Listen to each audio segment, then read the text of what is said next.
During my final class this semester at Parsons, I asked my students if they would help me workshop a discussion around guided by future thinking. We read passages aloud and shared thoughts, reactions, fears, and ideas. Unsurprisingly, AI quickly became one of the central conversations.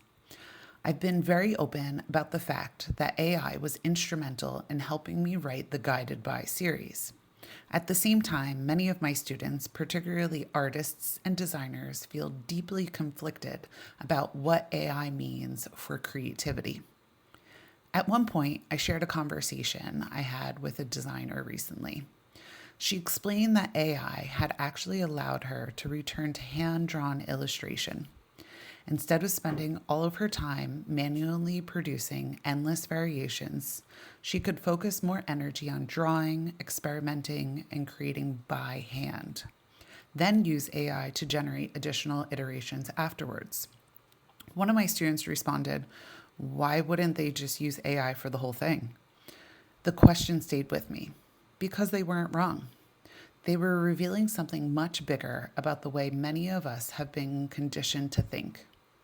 So much of modern culture teaches us to value outcome over process, efficiency over exploration, optimization over experience. I asked the class, "What is the purpose of art?"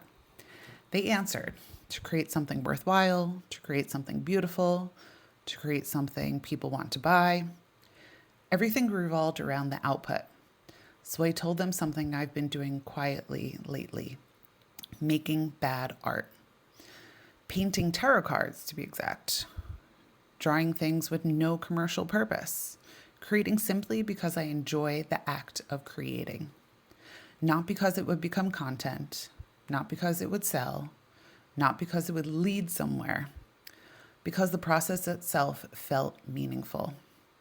And suddenly there was this collective shift in the room, a remembering that art is not only about production, it's about expression, inquiry, play, processing, presence. Guided by emerged from a very similar place. It didn't begin as a product or business idea. I never imagined it would be published or shared publicly.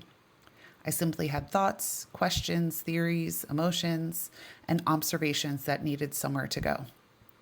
The people around me didn't always have the time, energy, or bandwidth to process those ideas alongside me. So I began dialoguing with myself through writing. AI became a part of that process too.